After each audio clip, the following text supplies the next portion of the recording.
आज की कहानी बिहार के उस लड़के की है जिसकी एक घटना ने उसकी पूरी जिंदगी बदल दी। साल 1995, जगह पटना बिहार।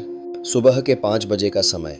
गंगा किनारे बसे एक साधारण से मोहल्ले में एक छोटा सा घर था।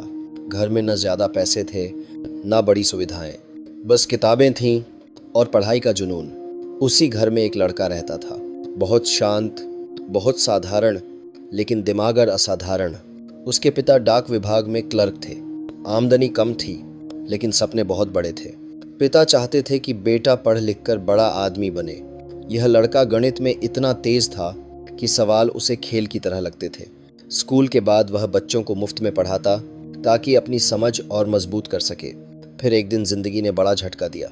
उसके पिता बीमार पड़े, इलाज में सारा पैसा चला गया और एक दिन पिता का देहांत हो गया। उस एक घटना ने सब कुछ बदल दिया। घर में कमाने वाला कोई नहीं रहा।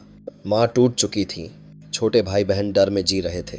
उसी रात उस लड़के ने एक फैसला लिया।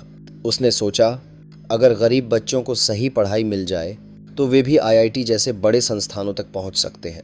लेकिन कोचिंग बहुत महंगी थी।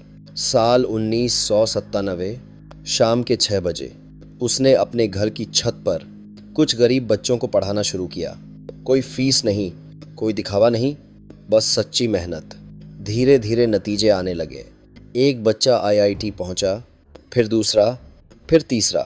पूरे बिहार में चर्चा होने लगी कि पटना में एक आदमी है जो गरीब बच्चों को आईआईटी पहुंचा रहा है। यहीं से जन्म हुआ सुपर 30 का। आज उस इंसान की सालाना आमदनी कई करोड़ रुपए है। पटना में उसका अपना घर है, देश विदेश में पहचान है, सरकारें उसे सम्मान देती हैं। लेकिन वह आज भी कहता है, मेरी सबसे बड़ी कमाई वह दिन था जब मैंने अपने पिता को खोया, क्योंकि उसी दिन मुझे ज़िंदगी का असली उद्देश्य मिला। अब ज़रा सोचिए, क्या आप जानते हैं यह लड़का कौन है? यह वही इंसान है जिसने हज़ारों गरीब बच्चों का भविष्य बदला। उस इंसान का नाम है आनंद कुमार। अगर ये कहानी आपको अच्छी लगी हो तो इसे हर एक स्टूडेंट के साथ ज़रूर शेयर करें। अपने बच्चों की काबिलियत पहचानिए, उन्हें पढ़ाइए और उनके सपनों को पूरा करने में उनका साथ दीजिए।